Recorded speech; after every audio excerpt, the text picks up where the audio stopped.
राधे राधे। कैसे हैं आप सब? बढ़िया बढ़िया ही रहना, मस्त स्वस्थ सुखी एवं सदा खुश रहना। अभी सुबह के बजे हैं 10:15 हो गई शायद।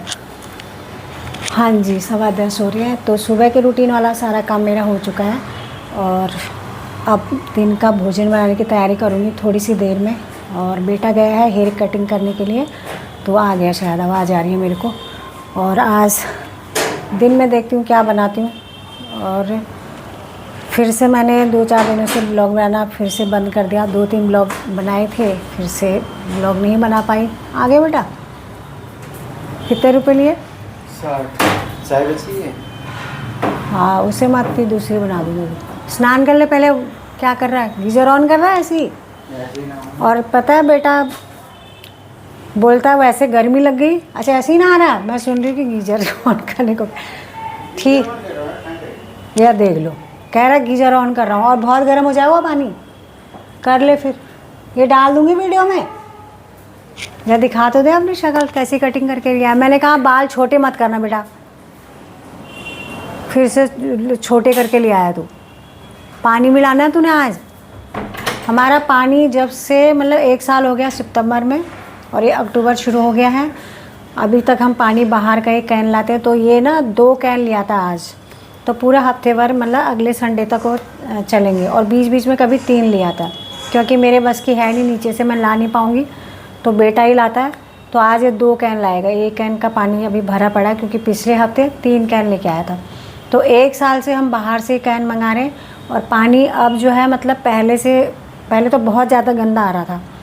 अभी पानी साफ़ है, लेकिन उस पर गंदी स्मेल आती है ना, तो इस वजह से हम उसे यूज़ करते ही नहीं है। जो पानी हम यूज़ करें वो समरसीबल का है। और गर्मी तो हो ही रही है दिल्ली में भाई। हम तो एसी चला रहे हैं, आप पता नहीं आप लोग पंखे से ही काम चला रहे हो या एसी भी चला रहे हो। क्योंकि हमारा ऊपर वाला है ना, यहाँ पे क्या होगा, जैसे ठंड शुरू हो जाएगी, फिर हमारे घर में मतलब लोगों के घर जल्दी गर्मी आ जाती है, हमारे यहाँ पर धीरे धीरे गर्मी आएगी। और अभी जो है गर्मी है, ठंड आने में टाइम है, तो हम एसी चलाते। कल रात मैंने बेटे को कहा कि पंखे से ही काम चला लेते हैं, और थोड़ी में देर में मेरे को भी गर्मी सी लगने लगी। बेटे ने पहले कहा था, मैंने कहा चला ले भाई एसी चला। और एसी चला के क्या होता है, बार बार नींद ख़राब होती है, उसको बंद करने के लिए उठना पड़ता है। तो फिर एसी चला के ही रखा। तो सुबह मैं जब उठी पर बंद कर दिया था, फ़ैन चलाया। तो गर्मी भी हो ही रही है। और ये पंखे भी ना क्या होता है, जब होती है बिल्कुल भरखर गर्मी, तब तो इनका जो स्पीड होती है ऐसा मन करता पंखा चल ही नहीं रहा। और आजकल थोड़ा सा तेज़ कर दो तो बहुत ज़्यादा तेज़ लगता है, ऐसा लगता है तूफ़ान जैसा आ गया। और कम करो तो गर्मी सी लगने लगती है। और बता, अक्टूबर आज कितनी तारीख है? 12-13, मुझे तो ध्यान में नहीं है कितनी तारीख है आज। और अभी भी गर्मी हो रही है। बताओ, कोई बात नहीं। मतलब उतनी ज़्यादा तो गर्मी नहीं है, पर कभी कभी मेरी तबीयत ठीक नहीं है ना, मेरा पेट का प्रॉब्लम अभी तक ठीक नहीं हो रहा, पता नहीं क्या हो गया। अब मैं कल फिर से जाऊंगी डॉक्टर के पास। और मैंने बहुत सारी वीडियोस भी देखी थी, क्योंकि खाना मेरे से खाया नहीं जा रहा, मेरे को भूख भी नहीं लग रही है। पेट ऐसा लगता है कि भरा भरा 24 घंटे ऐसा लगता है ना कि बहुत बड़ा ढोल जैसा हो गया। और पेट भी ढोल जैसा नहीं हो रखा, भूख भी नहीं लगती है, पता नहीं क्या। तो उसमें ये था कि आप मतलब अगर टेंशन में हैं, डिप्रेशन में हैं, तो मतलब टेंशन में हैं और डिप्रेशन में जाने वाले हैं, तो उसकी शुरुआत पेट से ही होती है। तो डिप्रेशन का तो मतलब हो नहीं सकता, लेकिन यह है कि दिमाग में बहुत सारी बातें चल रही हैं। और 2 साल से हस्बैंड यहाँ पर नहीं है, तो यह है कि पति पत्नी एक साथ मतलब रह रहे हैं। जैसे इतने सालों से हम साथ में ही थे, चाहे वो सुबह से ड्यूटी करने चले गए, शाम को घर पर आते, और रात में घर पे हैं। और मुझे मतलब ये होता था कि कहीं भी जा रहे तो शाम को घर पर आएंगे, एक कहने का मतलब ये है। अब वो नीरा 2 साल से गांव में ही है, तो वो भी दिमाग में रहता है कि पता नहीं ये उसी प्रभु की इच्छा है, और ये इच्छा कहाँ से कहाँ ले जाएगी कोई पता नहीं। तो उस टेंशन में भी रहती हूँ, और दिन भर घर में अकेले रहती हूँ। वैसे तो अकेला रहना बहुत अच्छी बात है मेरे हिसाब से, क्योंकि दिमाग में बहुत सारी मतलब इधर उधर बात करने का मौका नहीं मिलता लोगों के साथ। अगर 4 लोगों के बीच में बैठेंगे तो 4 लोगों की बातें सुनेंगे, 4 लोग हमारी बात सुनेंगे, पता नहीं कौन सी बात मुख से ऐसे निकल जाए कि बात बिगड़ जाए। उससे अच्छा अकेला रहना अच्छा है। पर यह है कि कभी कभी कमी भी अपने आप को महसूस होती है। तो इस वजह से बहुत सारी बातें चलती है दिमाग में। और सोचती हूँ कि मेरे घर में मेरे परम पिता परमेश्वर विराजमान है, मेरे लड्डू गोपाल, और जिन्हें मैं भगवान ही मानती हूँ, पुत्र भी मानती हूँ, सब कुछ हैं हमारे। सब हर जगह रखवाली करने वाले, मतलब रखवाली करने वाले वही हैं, चाहे बच्चों की, मेरी, घर की, गांव की, कहीं भी है, हर किसी की रखवाली वही करते हैं। उनके बिना तो पत्ता भी नहीं हिलता, इतना भी पता है। फिर भी दिमाग में कुछ कुछ चलता रहता है ऐसे ही। तो हो सकता है उसकी वजह से भी पेट में ख़राबी है। और वैसे भी मेरे को पेट का प्रॉब्लम है थायराइड की वजह से। जिसको थायराइड होता है ना, तो उसका पेट में भी उसको दिक्कत होती है। अब क्या दिक्कत है मुझे नहीं पता। तो मेरी तबीयत ठीक नहीं है। तो कल मैं सोच रही थी वीडियो बनाऊँगी। थोड़ा तो घर में काम करने लग गया ऐसे ही अपना टाइम पास के लिए, साफ़ सफाई करने के लिए। और फिर मैंने आलस करा। शॉर्ट तो मैंने डाली है, बहुत सारी शॉर्ट्स डाली ऐसी, बस उन शॉर्ट्स पे ही रह जाती हूँ। थोड़ा कभी कभी ऐसी वीडियो भी सामने आ जाती है कि उसको देख के सुन के उसके बारे में, मतलब जब अंदर ऐसा ना मन बहुत ख़राब हो जाता है। क्योंकि जब मेरी तबीयत ख़राब होती है तो मैं अंदर से बहुत कमज़ोर हो जाती हूँ, बहुत ज़्यादा। तो मैंने एक वीडियो देखा था और मुझे बोलने में अभी भी अजीब सा हो रहा है। तो वो वीडियो था कि एक माता पिता ने अपने बेटे की इच्छा मृत्यु के लिए अर्जी लगाई थी कोर्ट में, और जिसे कि कोर्ट ने खारिज कर दिया।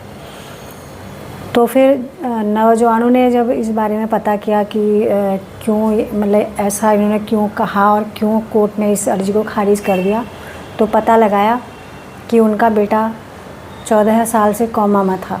तो वो अपने बेटे के उस दर्द को नहीं सह पा रहे थे। तो उन्हें ऐसा लगा कि अगर हम इच्छा मृत्यु की गुहार लगाएंगे तो उनके बेटे को शांति मिलेगी, और जो अपने बेटे को रोज़ रोज़ उस दर्द में देख रहे हैं, उस दर्द में उसे नहीं देख पाए। तो जब अर्जी खारिज होने के बाद नौजवानों ने मुंबई में रोड पर जाके लोगों से पूछना शुरू करा कि इस तरह माता पिता ने गुहार लगाई है और अर्जी खारिज कर दी गई है। तो लोगों के अलग अलग तरह के लोगों से पूछा कि ये सही है या गलत है। तो हर तरह के लोग थे वहाँ पे जो इस दुख को जान सकते थे या माता पिता का दुख को जान सकते थे। तो उन्होंने कहा कि अगर ऐसा है तो कोर्ट को ये अर्जी को खारिज नहीं करना था। इच्छा मृत्यु उन्होंने मांगी थी, तो ये इच्छा मृत्यु उस लड़के को दे देनी चाहिए थी, और बहुत उन्हें मना किया। तो मतलब उस वीडियो को देख के मेरा पूरा दिन भर मन ऐसा ख़राब हो गया, बहुत ज़्यादा। क्योंकि कोई भी माता पिता ऐसा नहीं चाहेंगे अपने बच्चे के लिए, लेकिन उस दर्द को देख के वो रोज़ तड़प रहे होंगे। कैसा उन्हें फ़ील हो रहा होगा, कैसा महसूस हो रहा होगा। दिल पर पत्थर रख के उन्होंने ये अर्जी लिखी होगी, इच्छा मृत्यु की गुहार लगाई होगी। लेकिन जब इस अर्जी को खारिज कर दिया गया तो अब वो और भी घुट घुट के मर रहे होंगे कि हमने ऐसी क्या बात बोल दी, दुनिया में हम और बदनाम हो गए हैं, प्रभु के चरण सामने हम बदनाम हो गए हैं, अब तो हम उसके चरणों के लायक भी नहीं रहे। बहुत सारी बातें उनके मन में आ रही होंगी। तो ऐसी ऐसी वीडियो कभी मन में सामने आ रही थी, मैं देख भी नहीं पाती हूँ, लेकिन उससे मैंने देखा और बहुत बुरा लगा। तो इस तरह की चीज़ें देख देख के भी मन ख़राब हो जाता है कि पता नहीं किसकी किस्मत में कब क्या लिखा है, कहाँ पे कौन से मोड़ पे लेके हमारी ज़िंदगी लेके जाती है, कौन सा कर्म करना हमारा बाकी रह गया है, समझ में नहीं आता। तो अब दिन का भोजन बनाने की भी तैयारी करती हूँ, और वीडियो को मैं आज की वीडियो को यहीं पर समाप्त करती हूँ। क्या करूँ, मन उदास हो जाता है। ऐसे ये होता है ना कि अकेले अकेले रहने से यही होता है। मतलब एक तो ये होता है कि हम किसी से नहीं मिल रहे हैं, मुझे अच्छा लगता है। मैं बोलती हूँ कि 4 लोगों के बीच में मिलेंगे तो तरह तरह की बातें होती हैं, और वहाँ पर अगर आप नहीं भी बोलना चाहोगे, कुछ ना कुछ आप बोलोगे, उन बातों में हामी तब भी भरनी पड़ेगी आपको। अकेला रहना अच्छा है, लेकिन एकदम से आप अकेले पड़ जाते हो ना, तो फिर अंदर अंदर टूट जाते हैं, बिल्कुल टूट जाते हैं। बस यही है, मैं क्या करूँ। और दिन भर लगी रहती हूँ कुछ ना कुछ काम पे, कुछ ना कुछ लगी रहती हूँ।